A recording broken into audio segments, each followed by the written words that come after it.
Rava! The sound of her name made her open her eyes. She lifted her arm weakly. Footsteps raced and skidded to a halt at her side. Rava, what's wrong? Lily strangled the words out of herself, her crackling voice giving way to her tears. Help. I can't walk anymore. I can't. Lily, lift her up. We need to get out of this hail. Rava felt Lily's arm across her back and held on to her shoulders. Drops fell from Rava's eyelashes as her legs spasmed under her, and she gripped her black staff as her discomfort burned in her icy eyes. They all walked painfully slow, the hail buffeting them as they tried to make haste through the rocky tundra. Rava and Lily's tears froze on their faces, and before long, their hands and feet tingled unfeelingly. Snow began to build around them as they traveled, and Rava could only hang her head to put all her energy into walking. With her eyes on the ground, she noticed a trail of crimson that had veered left, away from the path. She weakly pointed. Lily, blood. Lily stiffened as she turned to look. Rava, that's not a good thing. Edu stopped and leaned forward. It's either an animal that's a meal or an animal that's injured. Animals that are injured tend to head home, to dens. Either way, we could get hurt. We're already hurt, Lily! Edu's roar echoed over the storm, and Lily squeaked in fear. Rava jumped back slightly. She'd never heard Edu so upset. A look came across his eyes that Rava could only describe as dark. We're following it. But... You're not fighting me on this! He tightened his grip on Dio and set off, following the trail. Rava and Lily looked at each other, alarm plain on their faces. Rava tilted her head forward and took a step. Lily sighed and followed suit. Through the growing blizzard, the four came across a small cave, a bloodied form halfway in the entrance. Edu slowly approached, yipping out softly for a response. Nothing. He poked the ball of matted fur with his boot. Edu waited for a few moments, then touched it again. He looked up at Rava and Lily and gave a low howl. They slowly approached as Edu huddled into the cave with Dio. When Lily and Rava reached the cave mouth, Rava slid herself away, using her staff in the wall to keep her upright. Lily sighed in relief. She shot Rava a grateful look, then slunk into the back of the cave with Edu. Rava looked at the fox's corpse. Blowing heat onto her fingers, she felt mist in her eyes as she looked at the frozen body. Edging herself over, she knelt and placed a hand on its cold head. What a horrible way the gods have claimed you, little thing. And a young fox as well. Did something hunt you? She gave a quick look back and forth, then scooped up the fox. Rava hobbled outside and used her staff to dig into the snow and earth. Once a hole big enough was sufficient, she placed the fox delicately in the dirt, running her hand across it one more time. If only you'd breathe again. I'm sure you have so many more adventures to go on. Rava gently placed snow atop the fox, burying it as she prayed to the gods. Turning her back on the small mound of snow, she made her way into the den again, desperate to rest.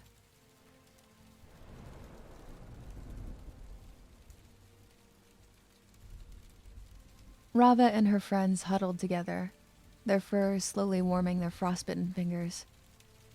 Dio was laying in the middle of them, his breathing shallow and rapid. Lily reached out to touch his head. Then her gray eyes dulled. He's still got a horrible fever. Gods. Edu didn't say anything, just stared at Dio. Rava gave him a concerned look, but Edu paid her no mind. Who's going to be on night watch? A thick silence filled the air. They were all bone-tired, and desperately needed as much rest as possible. Rava opened her mouth to speak, but the throbbing in her leg stopped her. Lily scooted closer in the darkness and slowly slid Rava's pant leg up. As she did so, Idu got up without a word and walked to the front of the cave, planting himself safely in front of the blizzard. Rava watched him go, her expression pained. For him or for her injury, she couldn't tell. Rava. She looked over to Lily at her name, then down at her leg. It was swollen, angry, red, her veins so dark they looked black. Rava grit her teeth as Lily began to shake her head. Rava, this is severely infected. How did this happen? I can't treat this.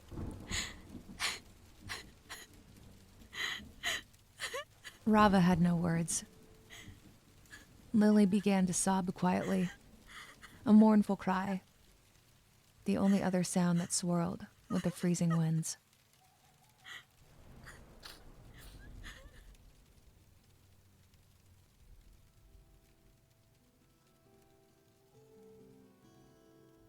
Rava was floating in a sea of soft darkness.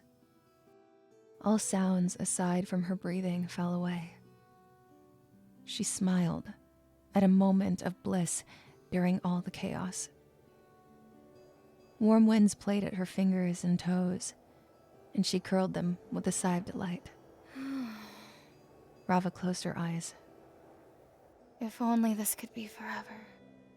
It can. Her blue eyes opened, and she looked around for the sudden voice. Hello? Darkness continued to swirl about her, though not unkindly. Despite that, she felt uneasy. Hello. The winds began to shift into a form Rava could barely make out. She squinted hard. Who are you? Your eyes, young one. Rava saw winds wind to reveal a hand barely seen through darkness. It extended to her. Rava moved backward cautiously. Like the brightest of glaciers. She gave a confused look. As the woman flowed with the wind, her shape morphing with the darkness that surrounded them. Rava couldn't track her. It seemed her very essence was a miasma. Is there something you want from me? No. Her voice echoed all about Rava, who spun slowly in her freefall. I'm here to tell you something. The woman coughed. Rava reached out to the darkness. Are you alright? Where are you? I'm perfectly well, little icicle. She swelled at the unexpected nickname. I just don't have much time to spend here with you. I must make haste. The warm gales began to pick up faster.